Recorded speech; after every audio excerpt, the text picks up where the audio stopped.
We talked about the S-curve. You remember the economics of the S-curve? We talked about that, where this is the number of people that utilize a product or service, and this represents time, how long it takes for the masses. And what happens is there's an introduction phase, there's a growth phase, there's a maturity and a decline phase, and all business and products go through this. And what's important to know about this is how many consumers are naturally looking to purchase what it is you have. And there's only 2 times on this curve. We said that when it hits 10%, when the 10% mark hits, that's called Morgan's Law. This is an economic principle, and that's when the masses start wanting something. And there has to be certain criteria involved for it to hit 10%. Not all products and services hit 10%. Some of them fade away and die. And then some of them get taken over by other businesses and companies. And chiropractic's in that phase right now, because we're not going into the masses. Guess what the number one legal thing going on today is? We're fighting the other health professions to get them to stop doing what we do. You see? That's the number one. We just talked to the president of the ACA 2 weeks ago, and that's what he just told us. That is the number one legal battle. So, 10%, the masses start utilizing it, and then it plateaus because there's nobody else to go to. And this is where people go, either get eaten up or go bankrupt, go out of business. And then you have to start competing with price, service, and quality, and you end up with what's called the law of duality, 2 major players. And I use the example Burger King, McDonald's, Walmart, Kmart. There's other little players, but ends up 2 players. And so this whole cycle starts back over in a virgin territory. And that's what happens. The whole cycle starts. So this is the economic cycle. And there is a formula to get chiropractic from here to here, here to here, here to here. There is. I read it. I'm doing a paper on it right now. I'm like, how come nobody has ever, in our leaders in our profession, have not? This applies to all products and services. How come they haven't learned this from other people and applied it to chiropractic? And just followed the formula to get it into the masses. Does this make sense? So, what happens is, you don't have to worry about learning anything in business if you are in one of 2 categories. Number one, you're the only player in this small category right here. In other words, there's a small amount of people. We said chiropractic, what is the percent of utilization with chiropractic? 6.32. This was in dynamic chiropractic. It was right around 6.32, about 8 months ago. And it's been that way for decades. Decades. And so we talked about how that if you're the only player, in other words, there's a small amount of people that are looking for a provider, and you're the only one providing that service, don't worry about sales and marketing. You'll get the business because you're the only person they're going to go to. You're the only person they can go to. Okay? So, does that exist in chiropractic? No. There's not many places where there's not a chiropractor. Okay? Then you're dealing with a small number. So when you leave, you're going to have to take this share from another chiropractor, the person sitting on your left or your right, unless you know how to come over here to this huge, massive amount of people, 94% right here. And 3 out of 4 of them have low back pain, neck pain, or headaches to some degree. In other words, they have a what? A need for what you primarily help and deliver. Okay? But it's incongruent how you get to them and the message that we give them. It's incongruent. So what happens is, if you're the only player here, you'll get that small amount of business. Or if the product or service industry is on the upslope, in other words, more people are now wanting that product or service, then the demand will come to you also. Now, does that apply to chiropractic today? No, it hasn't happened, and there's not showing any significant improvement toward that. That's the bad news. Now, the good news is you have this huge amount of people right here that all you people don't know how to touch. You set up right next to me, you're only going to be able to go after these 6%ers who are actively looking for a chiropractor. And you don't even know the marketing concepts to get any of them. I'm going to show you some marketing concepts tonight. So you set up next to me. Do I worry? No. My marketing will get me more of these than you'll get, but I don't even care. I like give them to you. I don't care. Because I know how to come over here into this huge pond over here where this massive amount of people are, and 3 out of 4 of them have low back pain, neck pains, and I know how to get them as a patient. I know how to get them to stay, pay, and refer. That's what I know how to do. And you will be totally irrelevant in my life.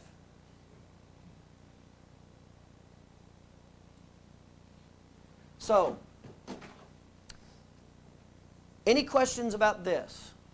Does this make sense? So what is the only hope for you if you don't buy an existing business and you go out on your own? Here's your only hope. If your knowledge and skill does not change, if it stays in unconscious incompetence, this is your only hope. That I'm wrong. That 6% of the people actually represents more than what I'm telling you. Good luck. It's your life you're gambling on. And you actually think that it's going to increase in the next 6 months when you open your practice. However, it hasn't for the last 100 years. But it will when you open your practice. Good luck.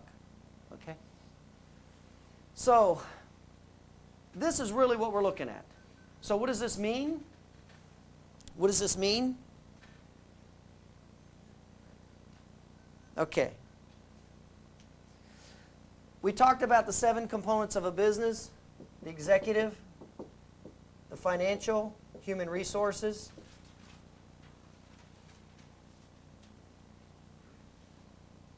quality, service, technical, and sales and marketing. Every business has this. When you go out on your own and start your business, you're going to have to know every one of these components. You're going to have to do them all. And then if you hire somebody, then you can start delegating some of them. But you're going to have to cut your own bills. You're going to have to be the CEO. You're going to have to give the vision of where you're going. You're going to have to be the president. You're going to have to check day-to-day operations. You're going to have to be the head of accounting. You're going to have to be able to pay the bills, taxes, and all the financial issues. You're going to have to know how to hire, fire, and train.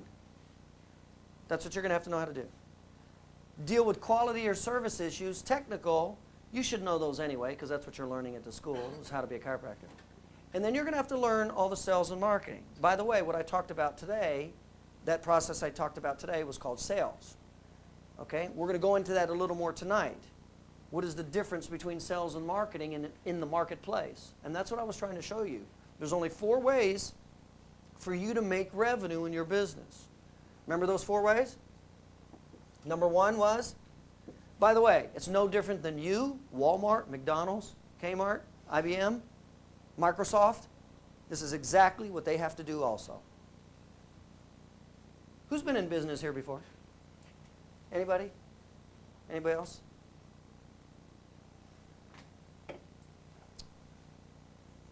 So, you have to get new business. In chiropractic, that's new patients. Number 2, you have to be able to increase the retention or how often they buy from you. The frequency of the purchase. See, when McDonald's has you come to McDonald's, you think they never want to see you again? They put that playland there on purpose to bring little Johnny back. Okay?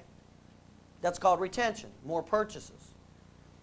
Number 3 is you're going to have to deal with cost. What are you going to charge? And what are the factors relative to charging? What can you charge? What can you not charge? We're going to go into that tonight, by the way. Number 4 is decreasing your overhead. And I'll cover with you tonight also What are the major problems that you do with overhead?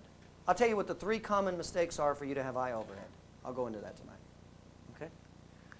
So today, all I tried to show you is these are the divisions of your business, whether you like it or not. This is the way it is. You can bury your head if you want. And all I was trying to show you is that decreasing your overhead, which one of these departments is decreasing your overhead? Huh? What deals with money? Financial department. What deals with what you're charging and cost control issues? That's a financial department issue. And this was what I was trying to show you today, why 11 out of 12 businesses go bankrupt. Read it. It's called the E-Myth by Gerber, Michael Gerber. 11 out of 12 businesses in the United States go bankrupt within 5 years. 80% of them within 2 years. This is why. This concept that I'm showing you is exactly why. Because the person who thinks they're going to start their cabinetry business, they think they're going to get people to buy their cabinets if they make a good cabinet. It's the biggest misconception that you think if you give a good quality and service that you will get business. And the concept that we're trying to show here is it is sales and marketing. Sales and marketing that gets business. Not the technical component. And where are you putting all your emphasis? Technical. You think if you're a good chiropractor, a good doctor. Now, you can lose business if you don't give good quality or service. Yes, definitely. But that's not what gets you business. What gets business, in other words, what makes these people right here act is a need, a perceived need. Now, after they act, that's when I told you there's 5 reasons. There's 5 components on what they will do.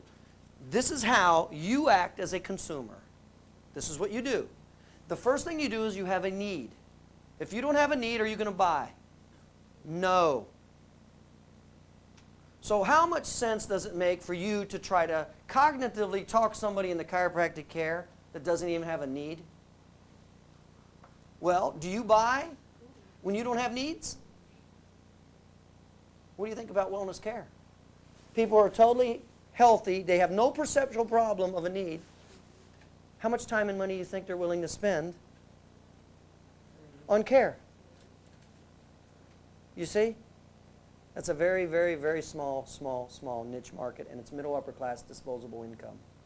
Very small. And it's not even the chiropractic market. Those people aren't even the people that see chiropractors. So what are you basing your success on when you leave? You're hoping you're going to be a good chiropractor, and they'll hear about you. How many businesses in a 3-mile radius do you know that opened in the last 3 years? Or excuse me, in the last year? How many?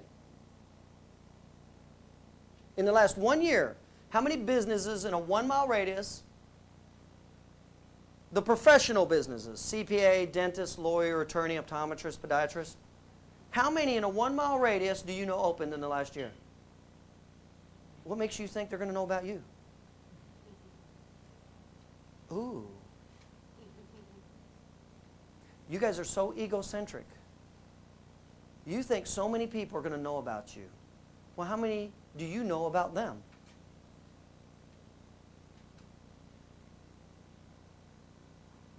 Not one person in here raised their hand.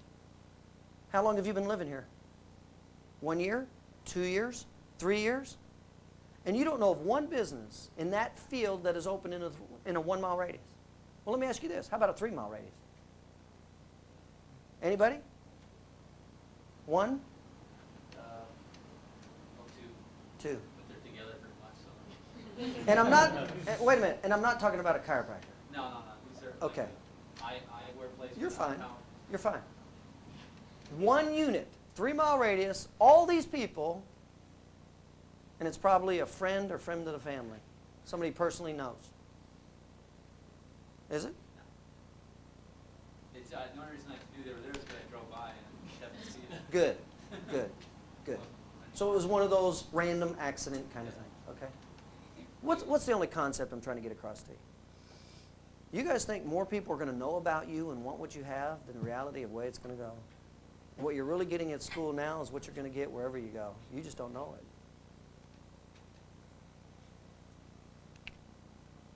And I'm the bad guy now.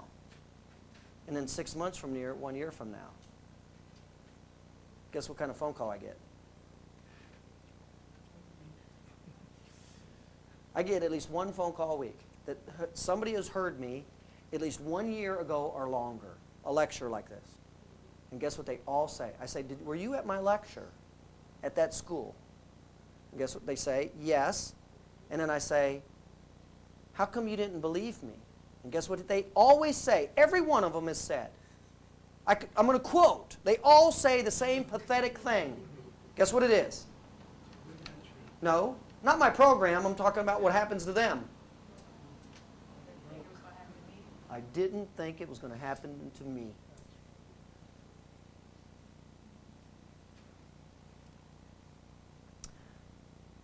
So, this is how the market works.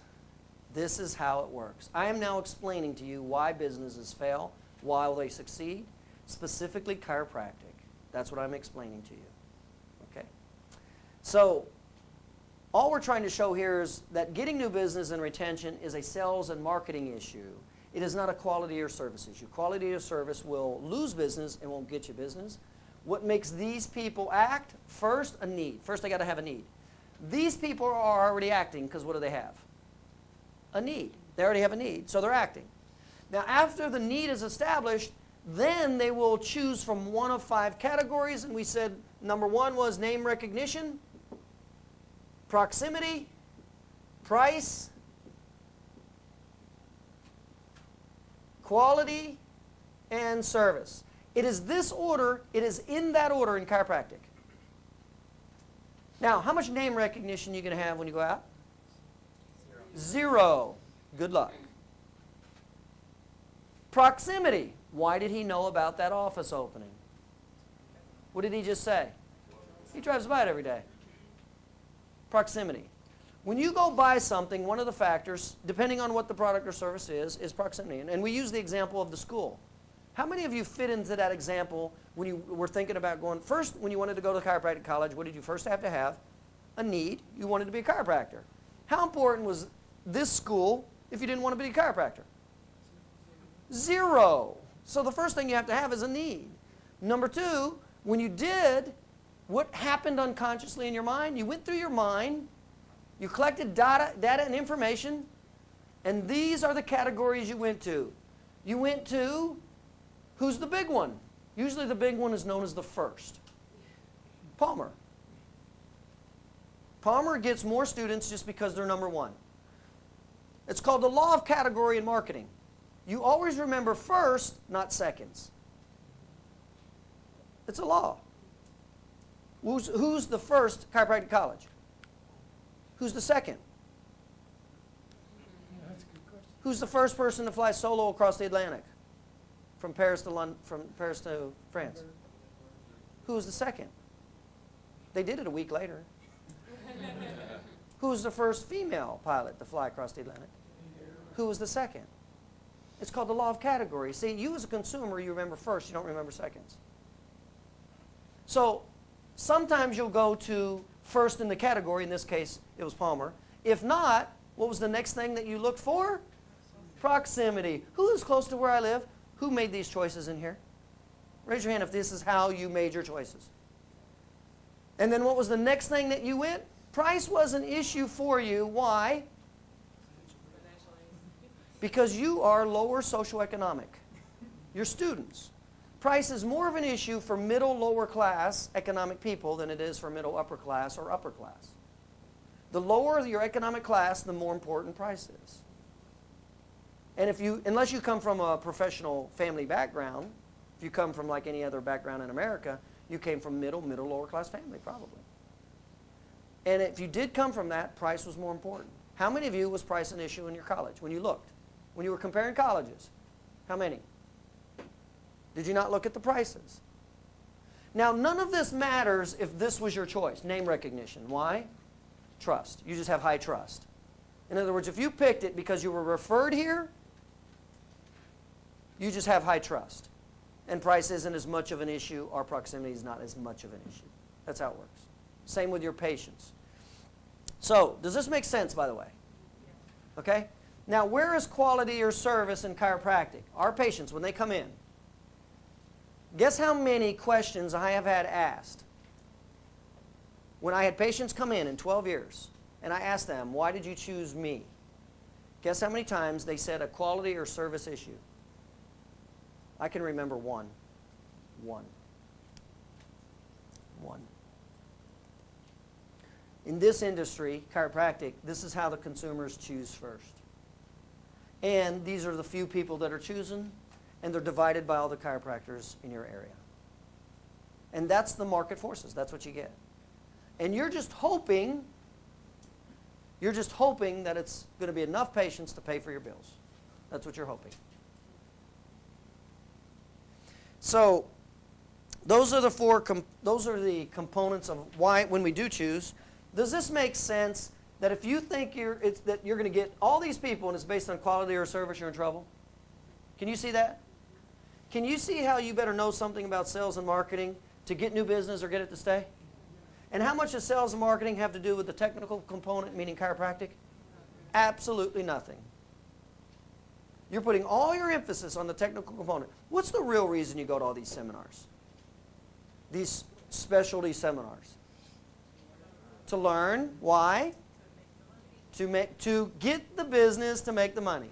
Is that not why? You go to these seminars thinking that you'll be a better doctor, they'll know about me, therefore I'll get more new patients, I'll make more money. Who agrees with that? Does that make sense? Yes, that's what, okay, you with me? And we showed you how many people even know what a technique is. You're taking a special technique course, acupuncture or whatever. How many people, Gonstead, Diversified, Cox? How many people even know what it is? We played the tape for you today. Well, how many techniques do you know that the dentist has? How many do you care? Wait a minute, you're laughing. You're laughing when we apply the concept to a dentist, but what are you doing yourself? How much sense does this make? It does. Let me tell you, when I learned and studied this, I didn't bury my head in the sand. I read it and I'm on, that makes a lot of sense. And I applied it to this profession. I didn't bury my head. Thank God, or I wouldn't be here. So, there were some people that buried their head today. Because it's easier to bury your head than to listen to this message. That's easier. It is for now. 6 months from now, 1 year from now, it won't be.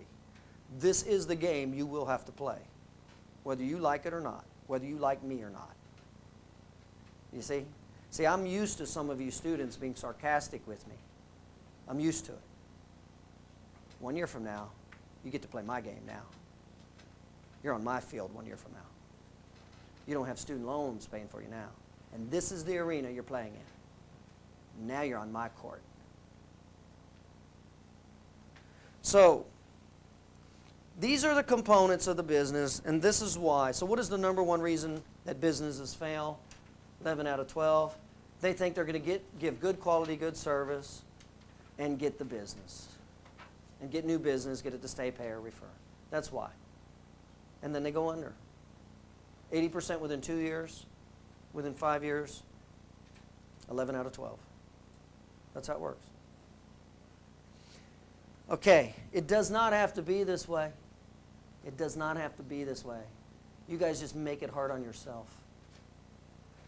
You know too much. You're dangerous to yourself. Nobody can tell you anything. I didn't think it would be me. It should almost be Custard's last words. But I didn't think it'd be me.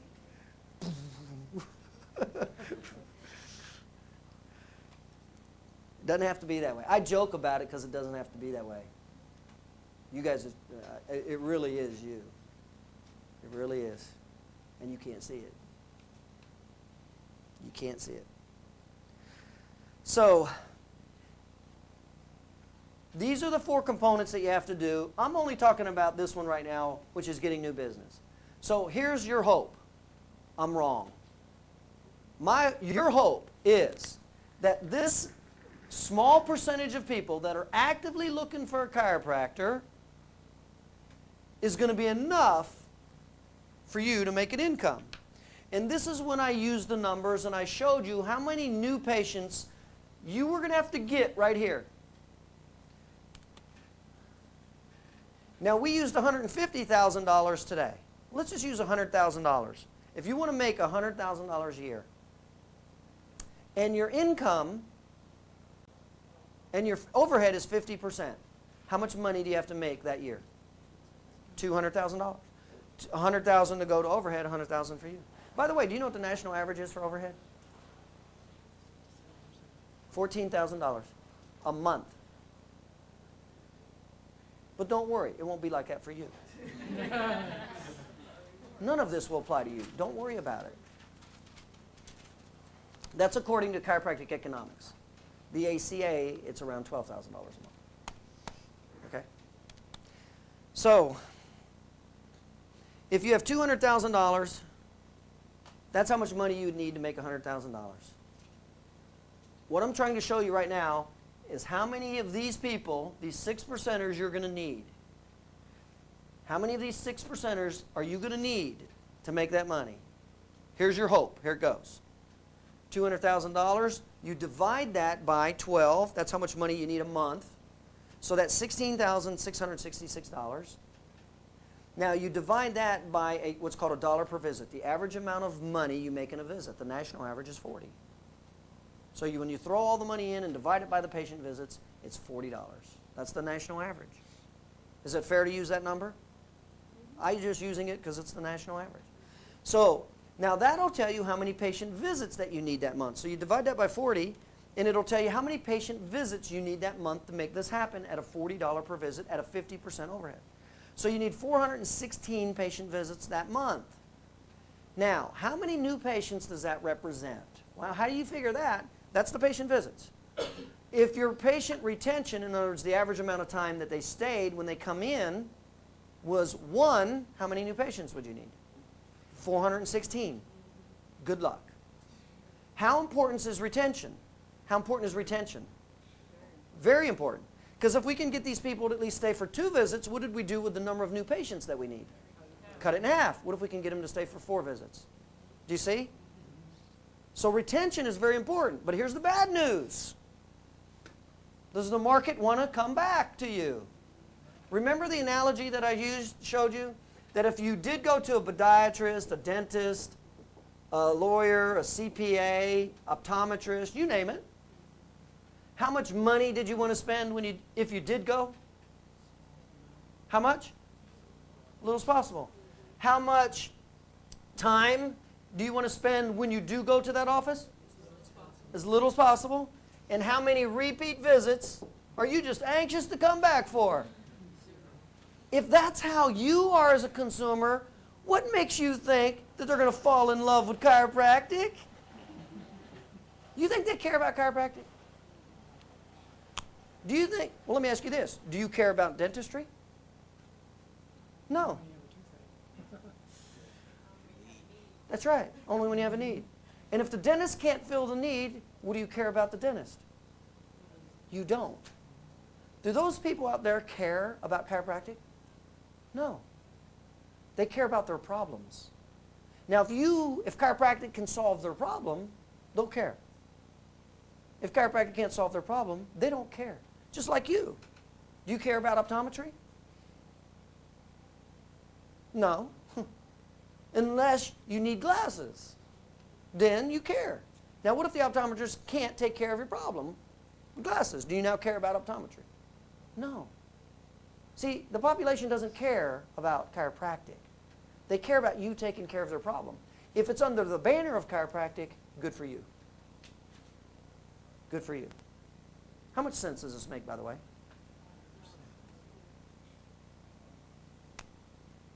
You got to remember, I was a chiropractic student. They fooled me too. All the junk that you're hearing, I heard 20 years ago. 1984 to 1987. All that subluxation, wellness care, blah, blah, blah, blah, blah. 20 years ago I heard that. It's the same thing they're saying today they did 20 years ago. Oh yeah, it's really making a dent in the people utilizing chiropractic.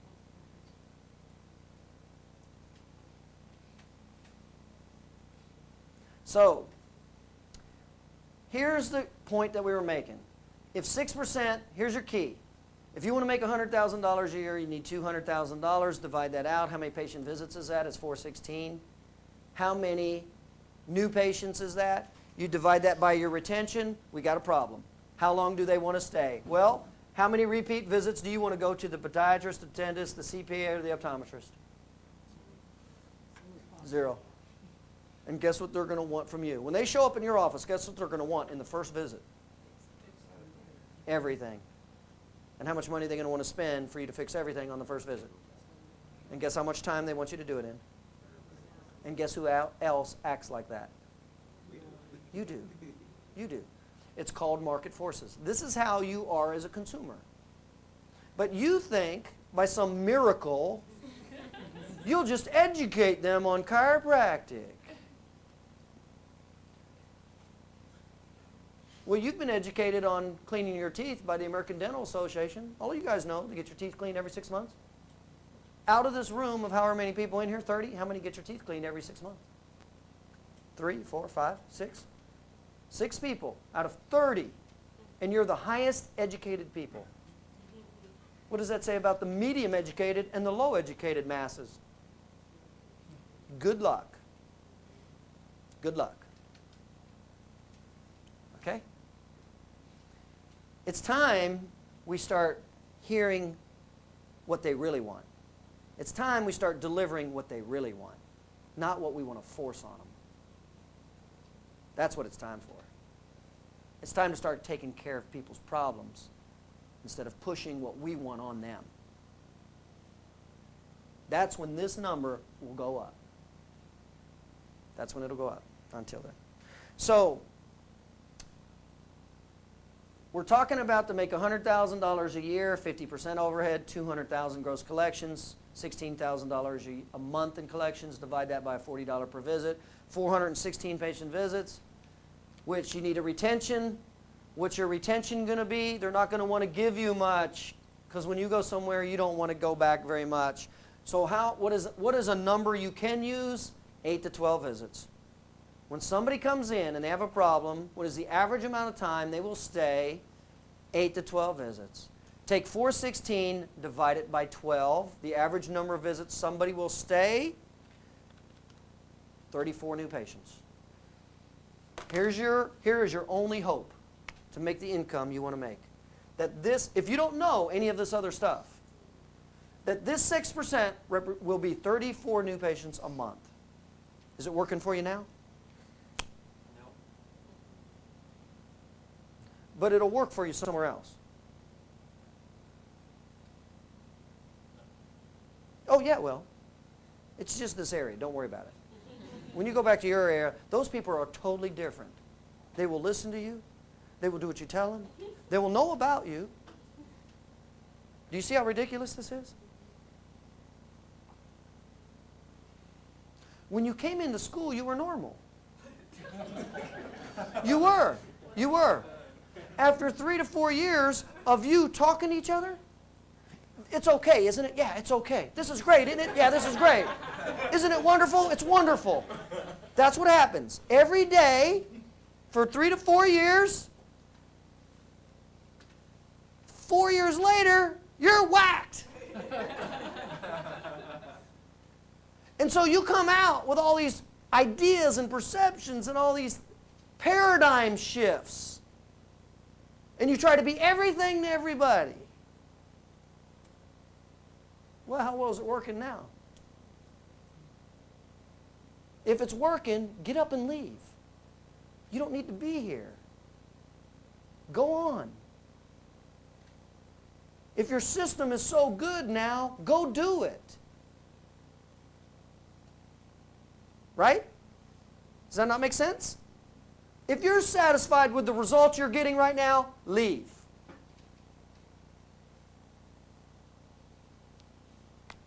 Bottom line. Bottom line. You know, I wish somebody talked to me like this when I was in Tri-8. I wish somebody came to me and said, I want you to be aware of something else. That you can actually look into something else and do well. Instead of suffering the way I suffered when I got out of school. So, this is what your hope is. That's your hope. Unless you know something about marketing. Meaning, you can get more of the 6%ers than your neighbor. We'll go into some marketing concepts. Is that really where the gold's at? Nah. You can get a few more here, but that's not really where it's at. Now, besides that, you're going to have to know some of these other concepts. Because even when you get them, how long do they want to stay? They don't. How hard is it to change somebody's value system? But you think you can educate them and do it in 10 minutes? It is very difficult to change somebody's value system, to get them to stay past what they naturally and normally wouldn't do. Look at you guys. You're the top 7% educated in the nation. 7% of the people have a doctorate degree. And how many of you are going to see a dentist even though you know it's good to get your teeth cleaned every 6 months? Less than what? 15% of you? 20% of you? You're the top 7% and less than 20% of you. How well did that work on you? And that program has been, you've been educated, that program's been around since the 50s. The ADA came out with that program in the 50s. How well is it working on you? If it's not working on you, the highest educated, at that low percentage, what makes you think that you, in your world of wisdom, are going to be able to convince that person to stay with you for care? Here's the deal. What you're getting right now in school, that's what's going to happen when you leave. How you're communicating and talking to your people, because you're trying to get them to stay for corrective care and all that, aren't you? Maintenance care and telling them about wellness care and all that. Yeah. How well is that working? If it's working, keep doing it. Leave. How well is it working? I'm not talking about the hand-me-downs. You know the patients you get in school, the rubby-dubbies? Been around since the 50s and 60s, you know? They come in there for their weekly massage. That's not what I'm talking about. I know what goes on in there. I was in there. I was in there at Tri-8 student with my clinic jacket on, doing the rub-me-down for the once-a-week 80-year-old patient that just really wants a massage. And they want a student to pay attention to them and work on them for 30 minutes. Anybody know what I'm talking about? And you start to wonder, is this what I'm headed for? Does that happen to anybody here? But you keep doing the rubby-dubby, why? Because you need the numbers, baby. That's not chiropractic. The good news is that's not chiropractic. You just haven't learned it yet. That's all. Okay? Look at your regular patients. If you did get any patients to come in, how long do they naturally stay? Have any of you guys got any patients to come in? Anybody? Come in on the better when have them come in? Yeah. Yeah. Okay, how long do they stay? About a month. Okay, how many And then visits? About maybe 1 a week and plus So how many visits is that? 4, sometimes less than that. So what's the retention? 4. So in this case, if you wanted to make $100,000, you needed 4 what, 17 patient visits? 416? 416? Oh, that'd make a big difference. Now he's safe.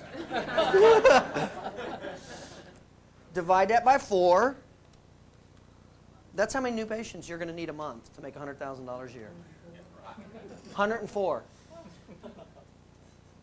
How many is that a week? 26. How many is that a day? 5.2. How well is it working? How well is your system working? It doesn't. It doesn't. Does this make sense, by the way? Hey, we're all chiropractors here. We're all chiropractors. I'm not on the other side. I'm here because of what I care about. That's why I'm here. I don't have to work another day in my life. I can literally pack everything up right now, close the door, fly out of my private plane back home, never work another day in my life. I do not have to spend another minute with you.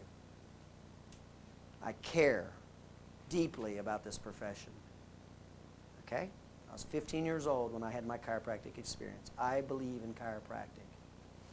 But I think this is ridiculous. I think it's ridiculous that 6% of the people are seeing chiropractors.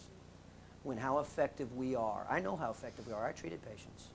I was surprised how effective chiropractic is after my first, second year in practice, and I couldn't believe the masses were not just knocking down the doors. I couldn't believe it. And then I went out and studied. Why? And that's when I found out all this stuff. So, yes, I care. Yeah, I'm 40 years old. I'm going to go ahead and do this for about another 25 years. And by the time I'm done, I expect this number to be up here. That's my goal. Get this number up here.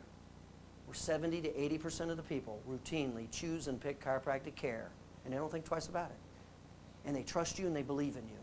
Not what's going on in today's society. Okay? So, this is what happens and where we're at economically. So here's what he doesn't know. That's what he's going to need to do to get that business. That's what you're going to need to do. Here's what he doesn't know. How many new patients does this usually represent when you don't know anything about marketing and you don't know anything about sales? It usually represents about 6 to 8 new patients a month. That's what it will represent usually. You will get some business. When you go somewhere and open your doors, you will get some business. What business? The very small percentage of people that are looking. That's what you'll share with the other chiropractors in that area. You will get some. And you'll get a few new patients and you'll think you're on your way. Here's what usually happens. 8 new patients, a retention of 12. Retention of 12.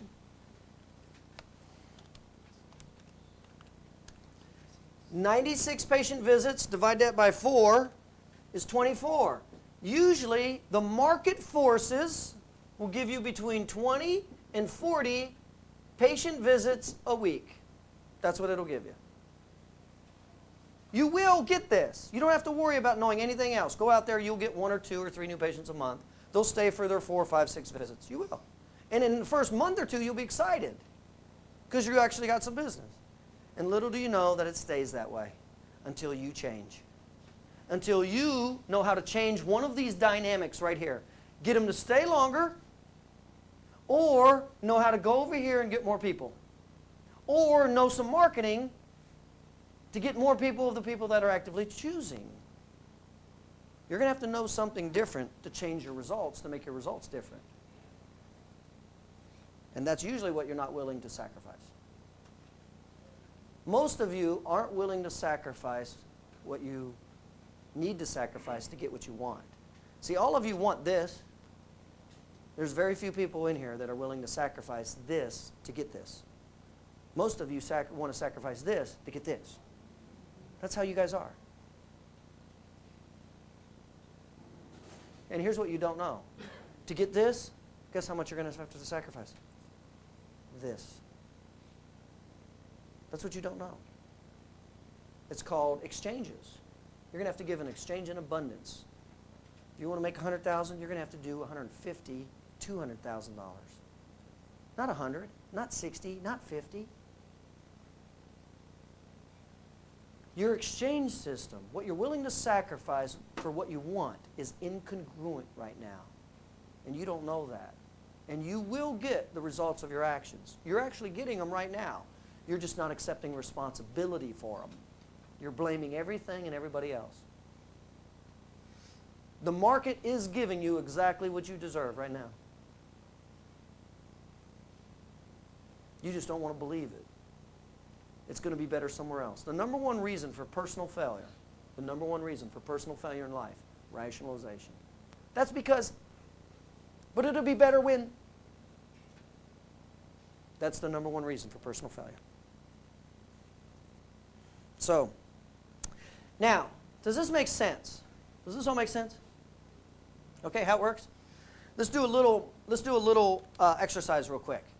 Write down, what do you think you're going to need to, how much money are you going to need a month just to pay your bills? I'm not talking about going to Disney World. No Cancun scuba diving, which I should be in the next 6 months. Write down how much money you're going to need to pay your bills. Rent, food, pay your student loans off. Yes, they do track you down.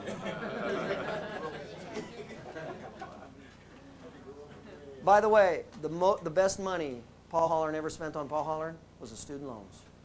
The student loans allowed me to do what I do. It allowed me to make the money that I make. Those student loans were invaluable. You're not even looking at your student loans right. You see them as debt. To me, they were an investment. They gave me the vehicle to become a multimillionaire. That's what the student loans did for me.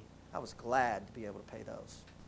Okay, so you can pay your student loans, your mortgage, your rent, your utilities, entertainment, Well, student loans all your girlfriends, all that stuff. Well, student loans has been used for a business, as a business expense. Forget business, Okay, but include student loans in your payment because you got to pay them. That'd probably be about $5,000 a month, right? So how much? He's at 5. Where are you at? 3. Okay, let's just use 3, maybe 3 and 5. Okay, so $3,000 a month times 12 months is $36,000. $36,000. By the way, you can't even pay overhead at $36,000, can you? The only way he would even be able to make it in business is subcontracting. He wouldn't even be able to pay his bills at $36,000 a year in overhead. He couldn't afford it. So the only way he could do it is by working through somebody else's office and giving them 50% subcontracting. So multiply that times 2. That's $72,000 just to live. He needs $72,000 a year, just the bare minimum to pay his bills. 50% goes to the chiropractor. He's working out of their office. He gets to keep the other 50%. How many new patients is he going to need a month at a 12 retention? This is it. $72,000 divided by 12 months. That's $6,000 a month is what he's going to need. Divide that by a $40 per visit. That gives you how many patient visits he's going to need to see at a $40 per visit. That's $150.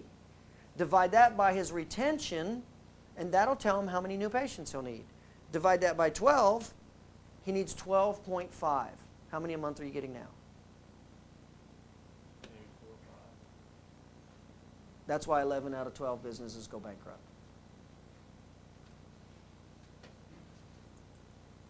Now, if his actions don't change, what's going to happen to his results 6 months from now? Same. So he needs this, and he's getting this, and what's the end result? Bankruptcy. And then what does he do? Within 2 years, what does he do? Gets out of chiropractic. Gets out of chiropractic. Or lowers his goals. I really didn't want that big house anyway. He makes it easier on himself. Let's face it, it's easier to lie to ourselves, isn't it? I really didn't want that big house. That guy that's seeing 200 patient visits a week, he's really ripping off those patients anyway. I give my patients quality care, all 20 of them a week. But it's quality. The stuff you will tell yourself. You don't think I've heard it all? I've heard it all. So, that's what you need. You can't even afford an office on your own. $36,000 a year won't even pay for an office. You have to subcontract. At 50%, you got to make $72,000. A 12 retention, that's 12.5 new patients. And that's just paying your bills. You're at 4 now. What are you going to do to get to 12.5? Market.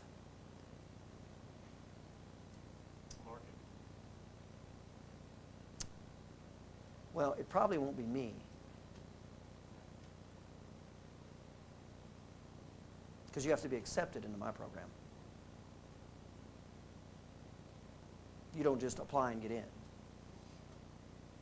So none of you are in right now.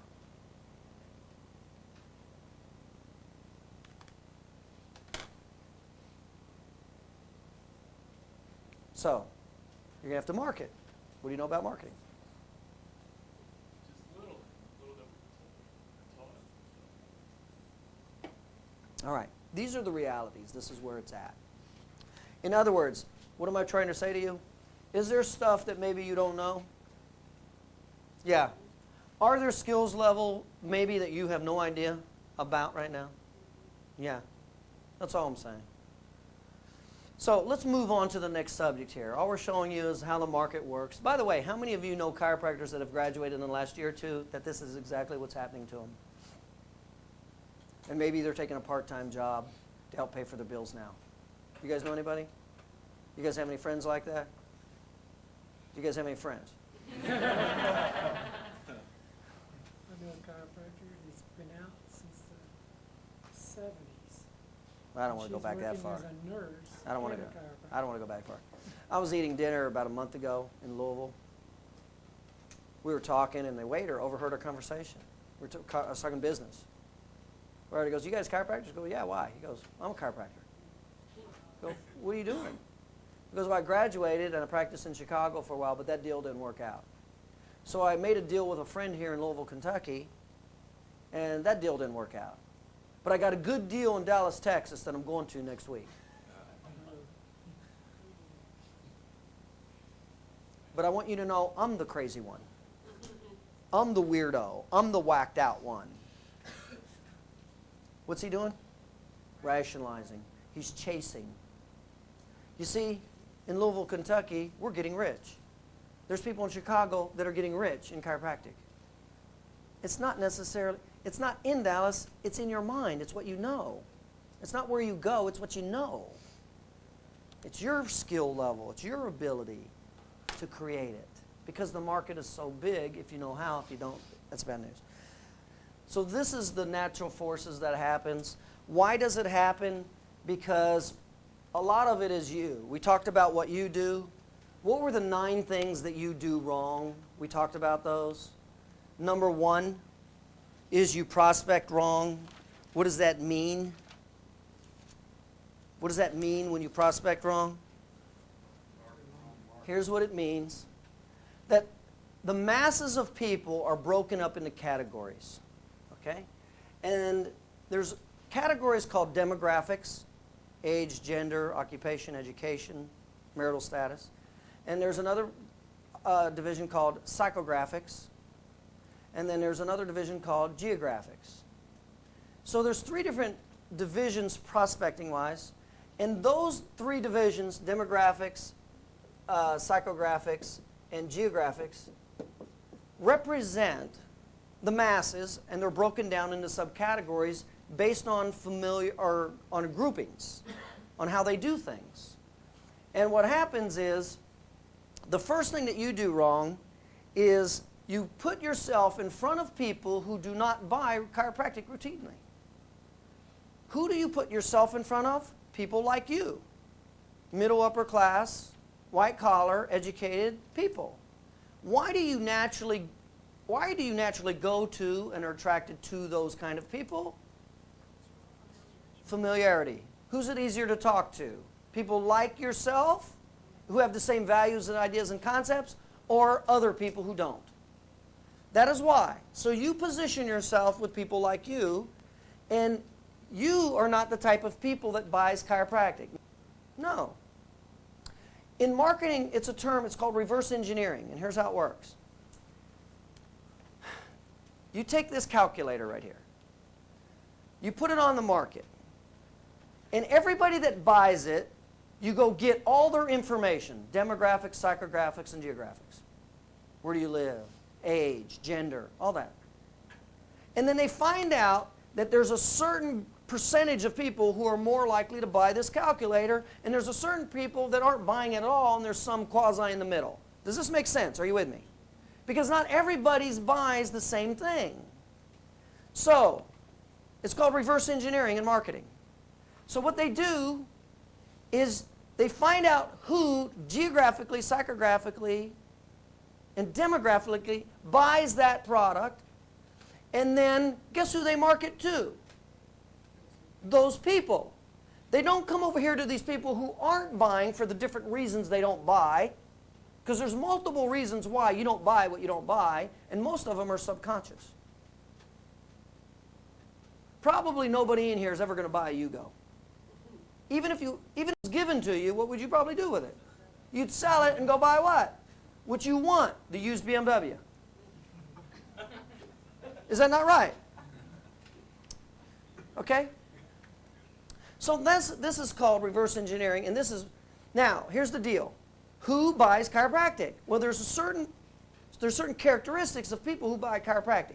Now, I don't have time to go into details on this with you, but you just need to know, demographically,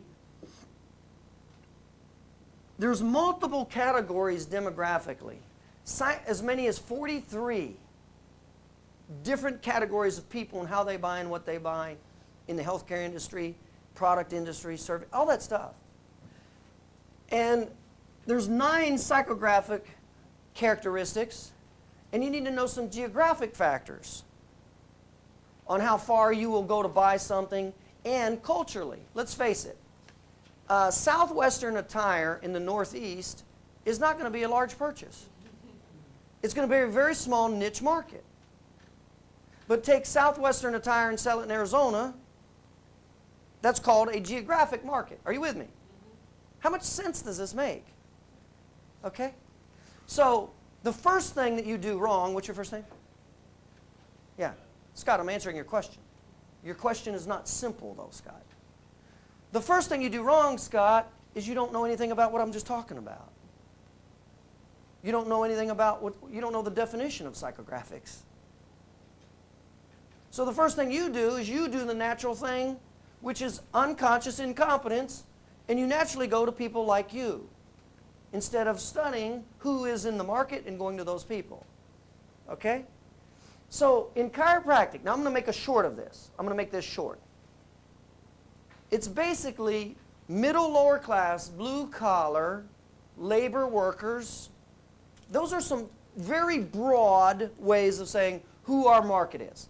Now, I don't want to go into why our market is in that category too much. The main reason why our category is like that is those people have to do they need their bodies to pay their mortgage? Yes. Yes. Do the middle upper class white collar professionals need their bodies to pay their mortgage? No. So who's willing to spend more money? A blue collar worker, is he more willing to spend $300, $400, $500 for a chiropractor? Or this white collar worker who doesn't even need his body? The blue collar worker needs his body to pay his mortgage and bring home the bacon. But who do you think is going to be more willing to spend the money and have the money?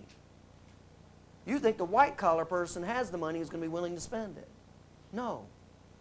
This person has more of a need, he needs it, he'll spend it, and that's why.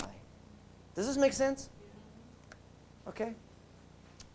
Now, so that's the first thing, Scott, you do wrong. And then where do you put your office?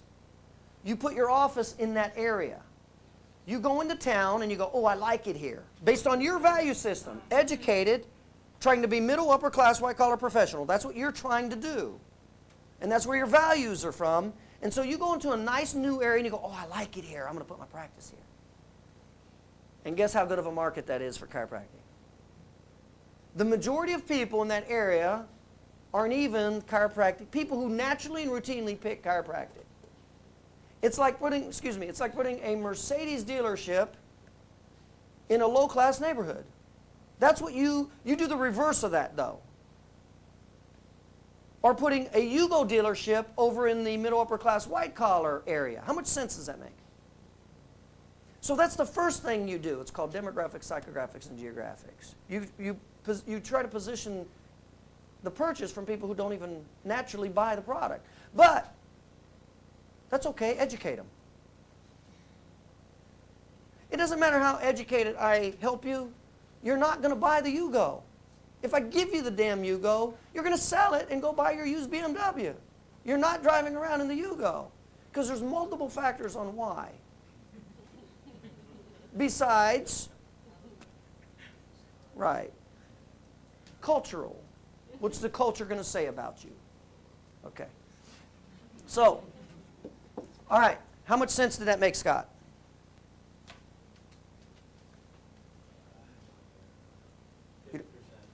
What didn't make sense, Scott?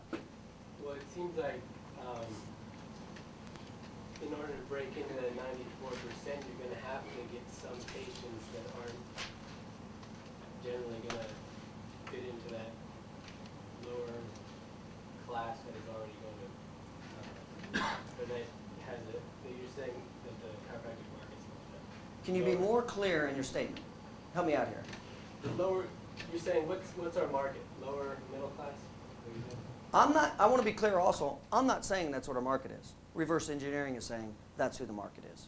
Okay, so you're saying that we got to go to these other areas to get into this market. Is that what I heard you say?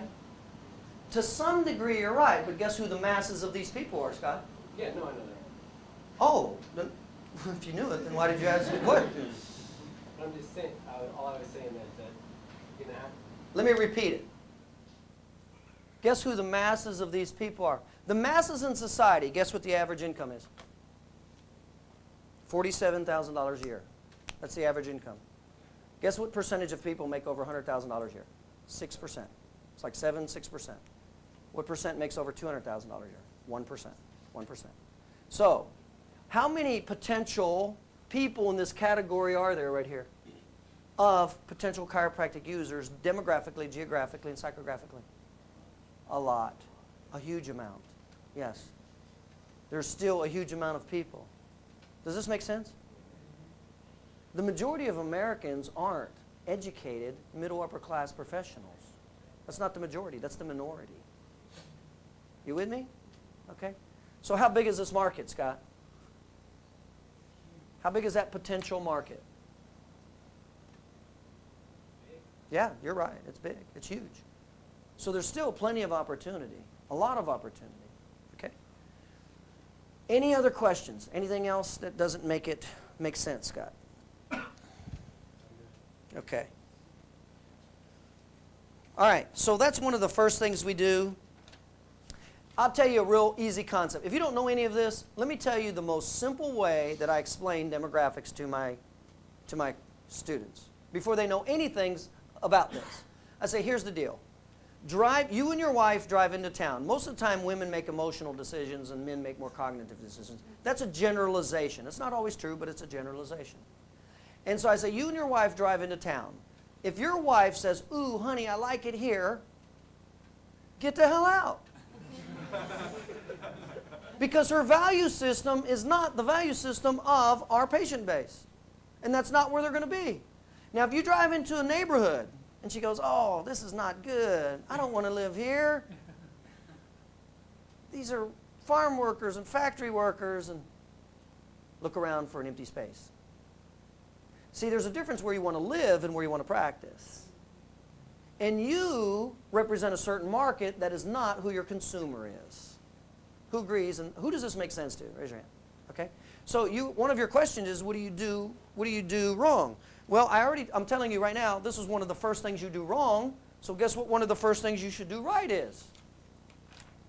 Know psychographics, demographics, and geographics. Do some reverse engineering. And that's where you should put your practice, and that's where you should market. That's one of the first things. Okay? Make sense? Okay? All right. The second thing is, the second thing we talked about, when you're out there in the market, you don't have to worry about these people, because when you naturally run across these people, they'll come in. How many of them are you running across right now? How many 6%ers are you running across wanting to come in? Every day and every week, how many are you running across? Not a lot, right? But how many people are you running into that have a problem? That don't come in? Right? How big's the market? Huge. What's the big problem? You. First, you go into demographics. You do your psychographics, demographics, number one. Number two, what's the second mistake that you make in your system? Your location. We talked about location. It gets as simple as this. If you sell Mercedes, put your Mercedes dealership where the people are who buy Mercedes. That's as simple as it gets. If you sell Yugos, put your Yugo dealership where people are that buy Yugos. Because what is one of the 5 factors that people make in choosing chiropractic? Actually, it's the third one. It's the second and third one. Proximity. How much sense does this make? And here's what else you need to know. If you're in an urban area, there's a 1 mile radius of how far you'll travel to buy your products and services. 1 mile. If you're in a suburban area, 3 miles, 85% of a chiropractic business will come within 3 miles in a suburban area. If you're in a rural area, 10 miles. Where do you buy your milk? Closest place. How far from where you live? Or Maybe a work? mile That's right. from where I live. Where do you buy your clothes? How far? About maybe 2 miles away. Right. Not much, So guess what you naturally do when you put your office somewhere where this bulk of people who buy chiropractic aren't?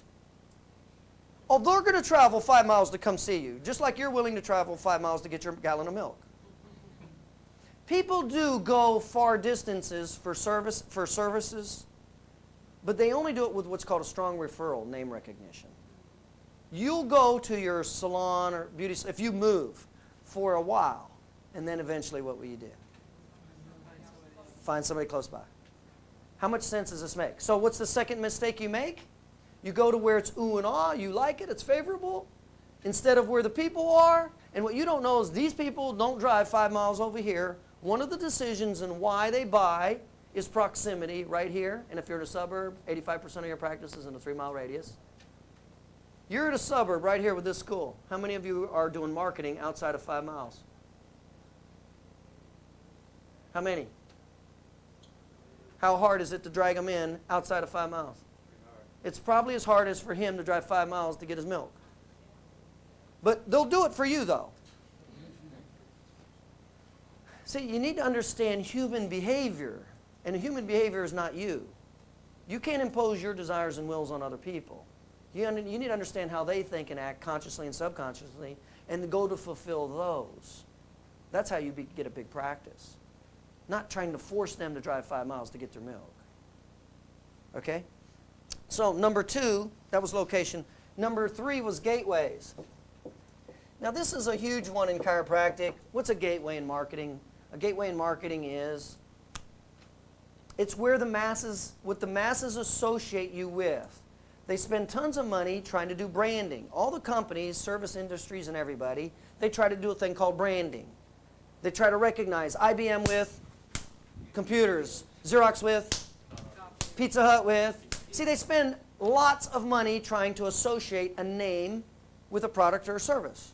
That's called branding. That's what they try to do. And one of the ways they do it is you use one word, a singular focus.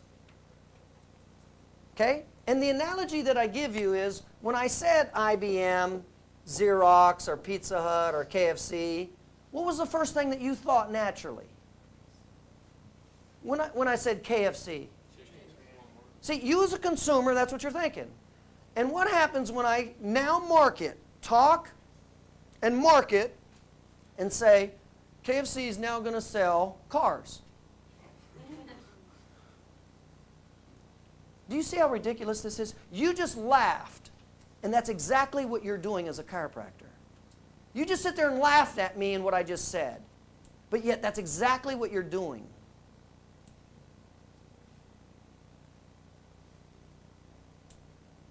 So, you use the gateways to get them in. And that's what we talked about with this. This is what the people think about chiropractic. So you get them in with what's called gateways. What does the public know of chiropractic? What do they recognize? If anything at all, by the way, they don't even trust us with low back pain. Why? When we tell them we're everything, how big of a paradigm shift is it? And what happens to the credibility with what we are good at? I just told you why chiropractic is not in the is stuck. I just told you. When KFC starts selling cars, what happened to you and your credibility with them in buying chicken? Go up or down? Yeah. That's right. You not only violate, and you don't see a business or service as doing multiple things. It's one. It's called a gateway. And then when somebody tries to be everything, you lose all these issues: trust, defenses, resistance, and credibility. And here's what really hurts the most.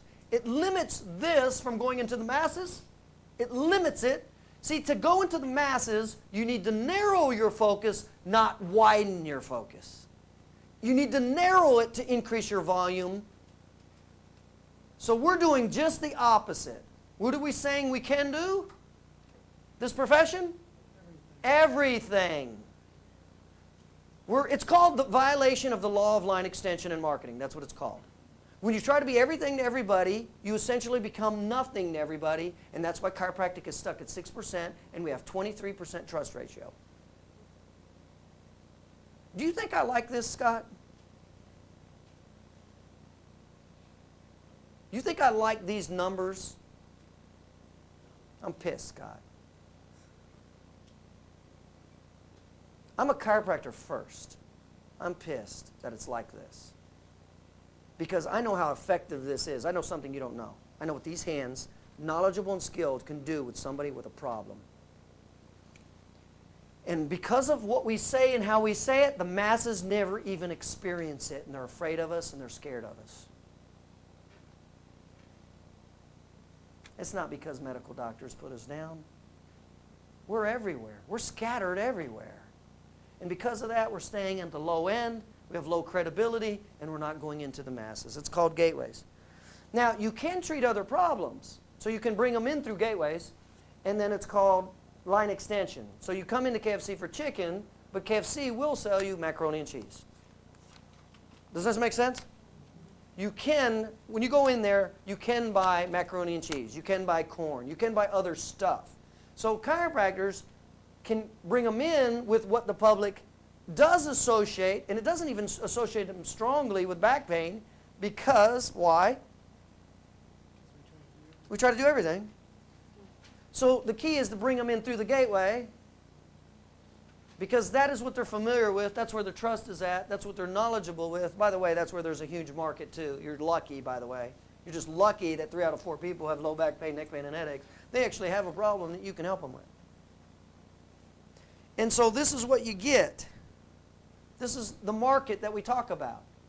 This is when I just stop and ask people on the street, you know that tape I played for you today? I have actually had students say that I doctored it. I have. I've had students say to me that I actually had those people say what I wanted them to say. You don't believe me? Write down every question that I'm asking here. Go down the street 2 blocks from this chiropractic school. Ask the same questions and see what kind of answers you get.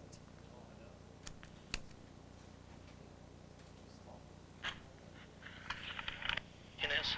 No. Okay. And do you think it's that chiropractors can effectively treat children with asthma? I do not know. Okay. And do you think chiropractors, it's safe for chiropractors to treat pregnant women? I think so. Okay. Do you have any experience, or any of your family members have any experience with that? With chiropractors? And with treating pregnant women?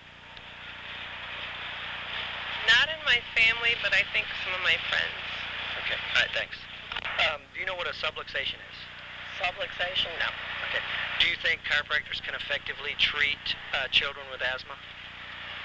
I've heard they can. I haven't seen proof of it. Okay. And do you think it's safe for chiropractors to treat women who are pregnant? Depending on what they're doing. You know, it depends. If it's big manipulation or something, probably not. If it's something minor, probably yes. Okay. All right. First question is, in the healthcare field, do you know what the treatment of diversified technique is? If you're getting treated in the healthcare field? No. Diversified technique? Cox technique? No. Activator technique. Have you ever heard of those before? Okay. All right. Thanks. First question is, in the healthcare field, do you know what, if a doctor's treating you with diversified technique, do you know what that is? No. What about Cox technique? No. What about activator technique? No. All right, thanks. First question is, do you know how medical doctors have after the name MD? Do you know what DC stands for in the healthcare profession? Doctor of Chiropractic. Okay, and how did you know that? Just by process of elimination, I can think think what LC would stand for. Okay. And do you know what DACBR stands for? DACBR? No. What about DACBO? No. What about CCSP? Not off the top of my head. Okay. All right, thanks a lot. Sure. In the health profession, you know how medical doctors have after their name MD? Mm-hmm. Do you know what DC stands for? No. No. What's that? No. What about CCSP? No. What about DACBR? No. What about DACBO? That's 4 questions. Good luck. This is who you're trying to talk about subluxations, wellness care, telling them all the things you can do. If it's working so well, go ahead and leave and keep doing it.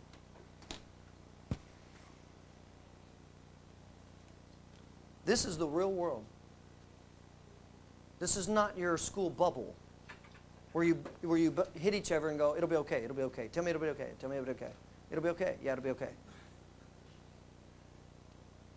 This is the real world. This is who you're going to have to market to. You think you better know something? Your livelihood depends on it.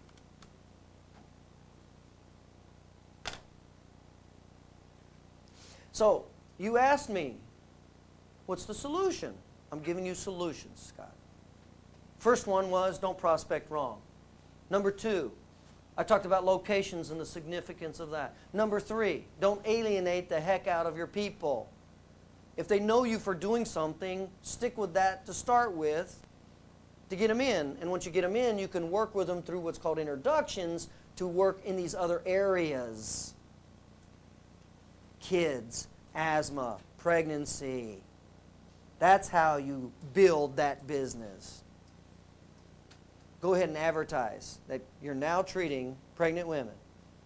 9 out of 10 women are afraid to let you touch them. They're afraid you're going to hurt the baby. But they're okay with taking an aspirin. I didn't say that that was okay. I said that's the way it is. Okay? You know, to have some credibility, you got to give up something. You know that law of sacrifice? You got to give up something to get something. To get some credibility, we got to give up something. What are we willing to give up?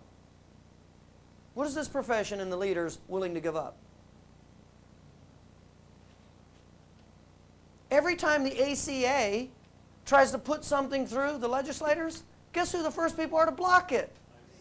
The damn ICA and the World Chiropractic Association, because it doesn't include the word subluxation. That's reality. That's the truth.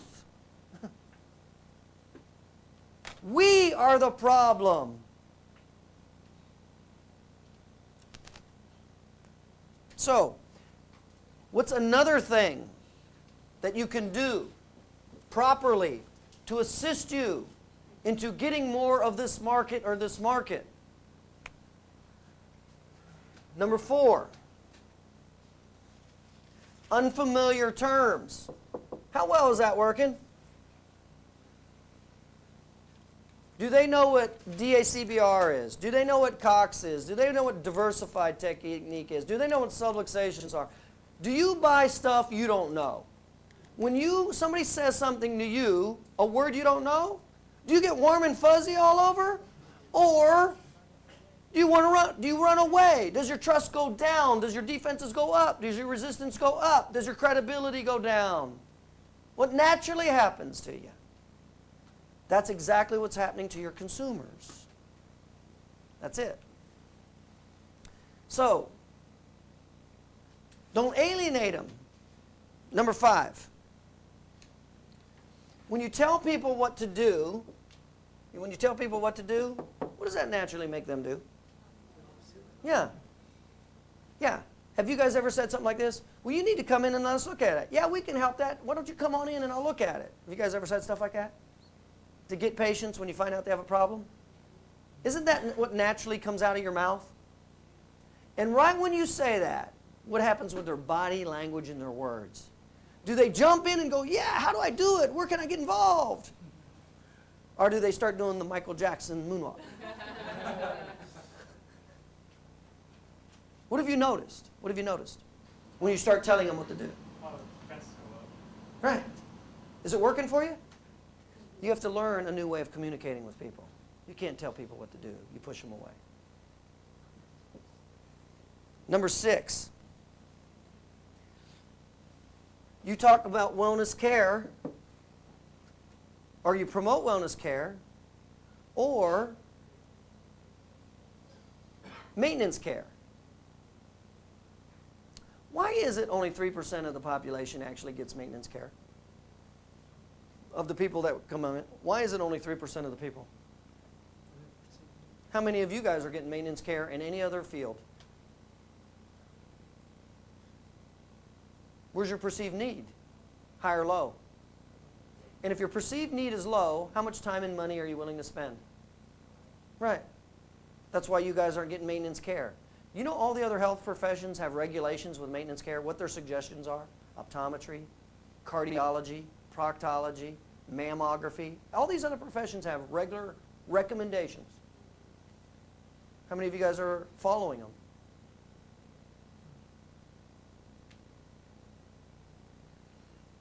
Wellness care.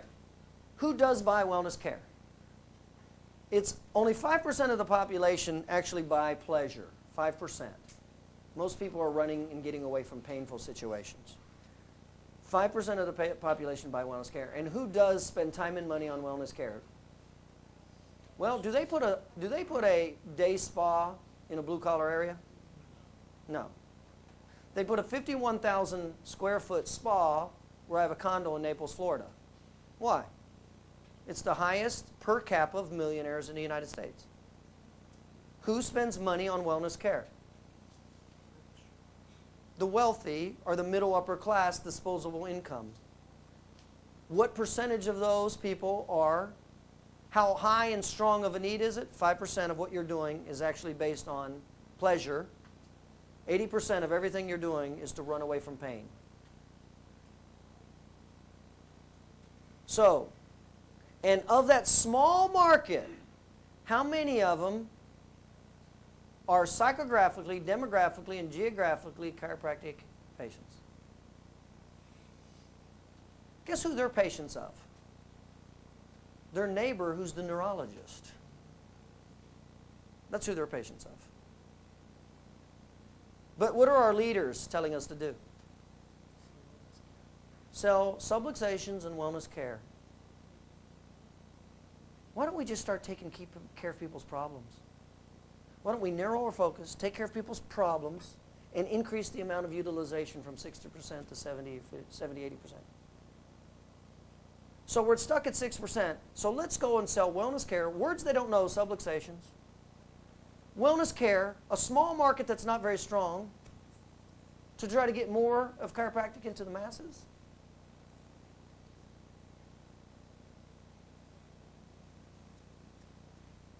Does this make sense, by the way? Again, how many people have come in with no chief complaint at all since you've been in clinic? Anybody in here? Anybody? Anybody? Has anybody come in and said, you know, I don't have a problem. Can you check me for subluxations? You laugh. Guess how long we've been promoting subluxations? 100 years. And what do the leaders say? Oh, it'll change. We're on the verge. We're on the verge. 20 years ago, we were on the verge. So, wellness care. Who does that make sense to in here? Does that make sense to you guys? Okay. Wellness care. And you have to deal with money. Because if somebody has a money problem, do they move forward or do they stay still? Yeah. And typically, do you guys like talking money when you're dealing with patients? No. Why? It's a high confrontation subject, right? So they will typically ask you a money question. What does it typically sound like? Here's what it sounds like. Are you covered on my insurance? What is chiropractic? Is it covered on my insurance? Will my insurance cover chiropractic? Have you guys heard those words before? Okay. What is their concern right now? Money. Money is their concern. Now, instead of you dealing with it and clearing it, here's what you say. when you come in, we can have our front desk check it all. Does that make you feel comfortable? If you're at the other end of this, do you go, oh, I'm glad that's over. Yeah, I'll come in now. Huh? No. What do you still want answered? You want your question answered. But you don't do it because you don't deal with the confrontational issue or you don't know how. How many of you guys have heard the patient say what I just said? Have you cleared it or did you, what was your response? Wait, I had the patients asked me about insurance. That's what I was And what did you say? I said I wasn't sure. That's called not answering their issue. Did it make them feel warm and fuzzy? No. No? Does that make them move forward or stay still? They stayed put. Yeah.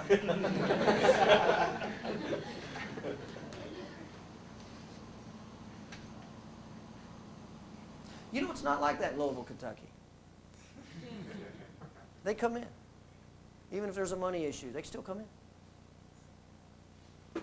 It's like that everywhere. We're all human beings. We all have the same wants, needs, desires, how we act, how we purchase, what we do. We're all the same. So, then you also don't deal with time. You guys are bad at this, time. Because they have a subconscious medical model in their mind. They think it takes forever. They have to take a half day off. You close early, and they have to wait a long time. Well, how much more of a perceived need do you have to have if that is your belief system? Higher or lower? Higher, a lot higher.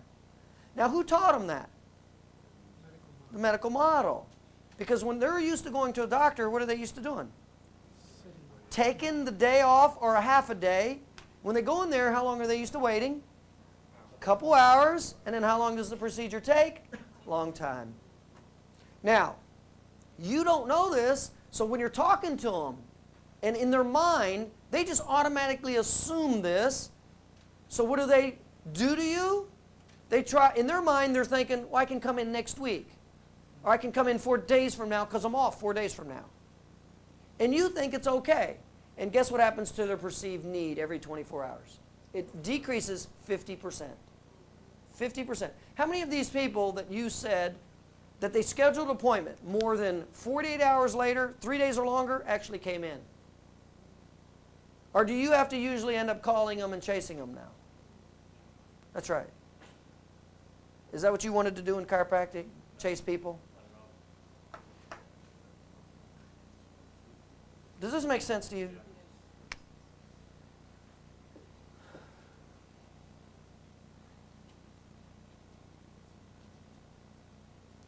Number 9, you don't get them to make a decision.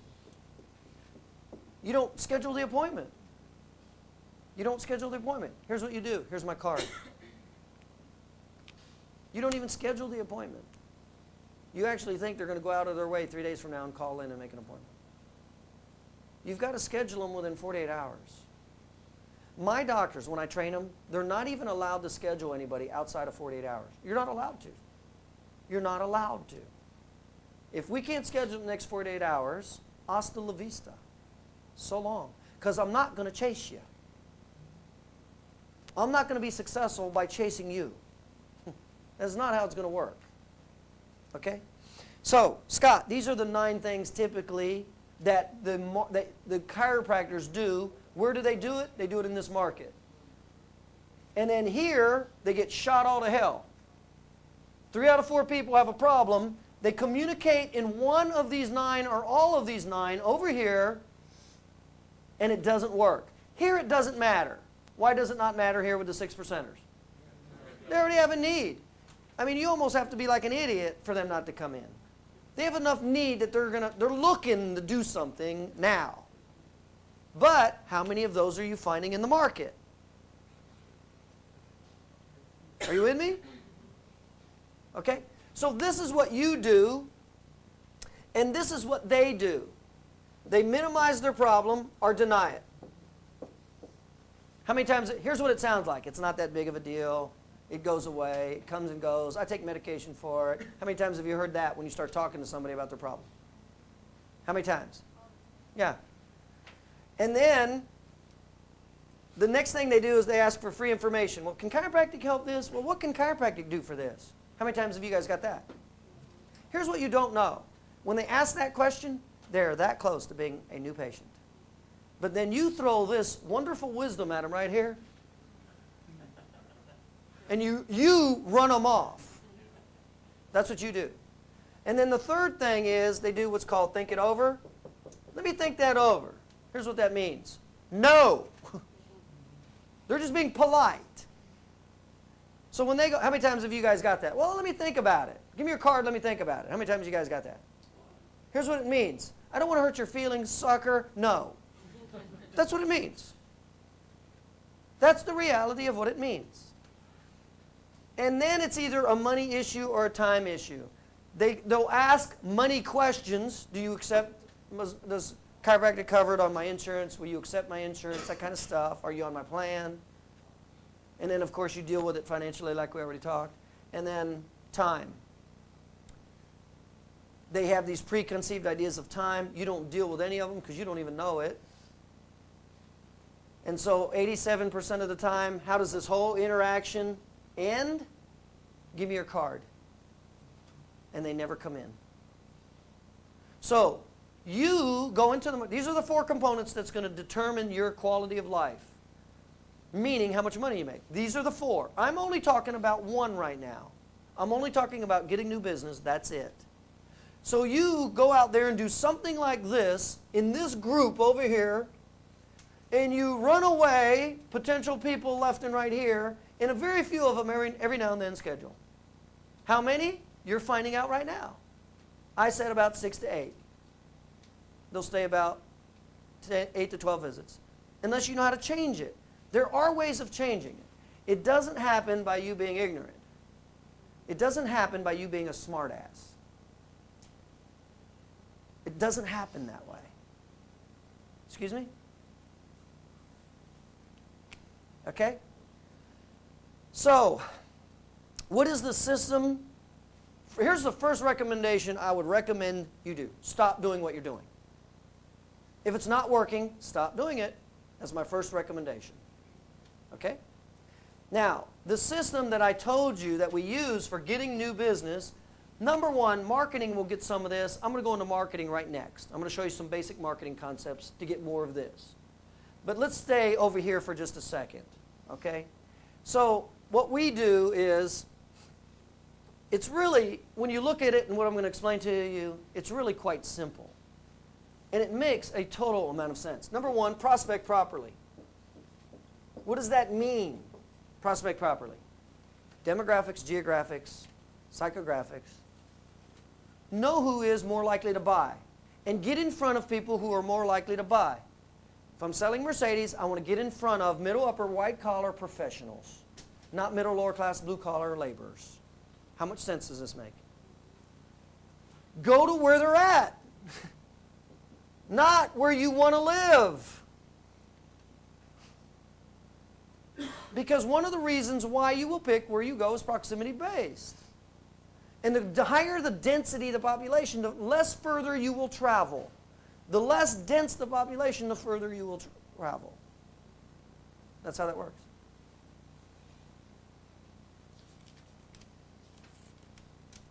Use the right gateways. Don't alienate them. If I'm KFC, sell chicken. If I'm IBM, sell computers. By the way, Xerox tried to get into computer business 5-10 years ago. Guess what happened? Multi-billion-dollar mistake. Oops. They found out that people associate computers with IBM. What do they associate with Xerox? Copiers. Okay? Next, there has to be a need. You have to know how to establish a need. And there's 2 types of need. There's a pleasure-based need and a pain-based need. This market, our industry, does not buy pleasure. What industry does buy pleasure? If you're selling yachts, that's a pleasure purchase. That is not a pain purchase. Are you with me? If you're buying a Rolls Royce, that's a pleasure purchase. That is not a pain purchase. Our market, the people that buy chiropractic, buy pain, not pleasure. Stop selling pleasure. They buy pain. What kind? First, there has to have a need. What kind of need? A pain-based need, not a pleasure-based need. And they have to go through 3 phases, Scott. Psychologically, they got to go through 3 phases. They got to go through the admit phase, consequences, and it has to be personal. And it's a little bigger than that. It has to be in one of 3 arenas. It has to be affecting their survival, their security, or their value system. Get in front of people who are more likely to buy. Make sure you're in that area. Use the right gateways. Make sure it's need-based. Get them to admit. Consequences personal. It has to be affecting them in survival, security, or value system. Clear money and time. And now they will get them to make a decision within 48 hours. And you'll pull them out of there left and right.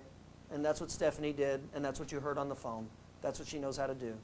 She got in front of X amount of people she doesn't even know in Louisville, Kentucky. And instead of doing this, what she did here, she's learning this.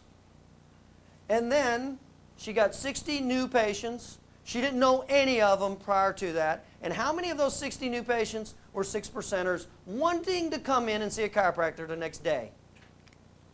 None of them. Who created it? She did. What's that called? Sales. How big's the market? Huge. Where's she headed? Unconscious competence. She is changing the quality of her life. I told her, I said, you better start looking at bigger homes.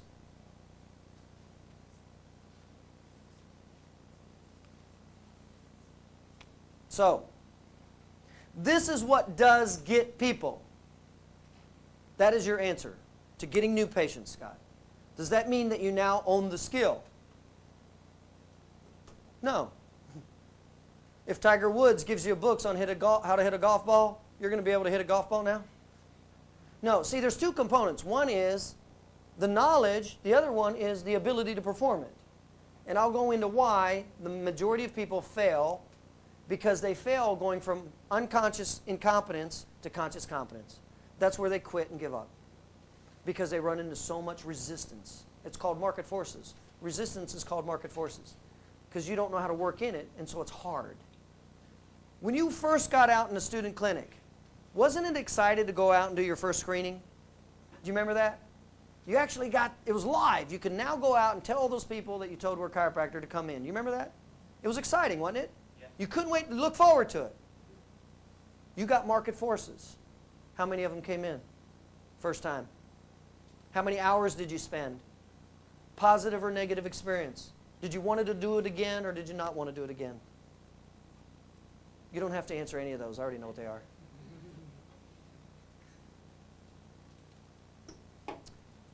And then what's he do next? What's the next step that he doesn't even know he's going to do? Rationalize. And then he's going to start blaming the location, the people aren't health-minded, the school. And it's him. He was in front of the 94% that 3 out of 4 of them had a problem. He was just too ignorant to talk to them properly. How much did it cost him? A ton of money. Guess what Stephanie's going to do next month? 30 more new patients or more. Guess what he's going to do next month? Good luck. This is real world stuff. This is real world stuff. If you haven't noticed, we don't fool around. If you haven't noticed, we don't fool around. Your livelihood is not a joke, Scott. I don't take your life as a joke.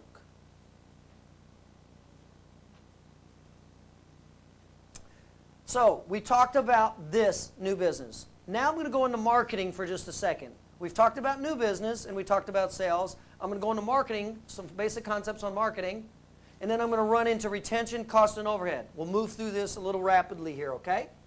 So I just want to orient you where we're at, all right? So now we're still talking about getting new business, but we're going to talk about marketing. That's the next topic.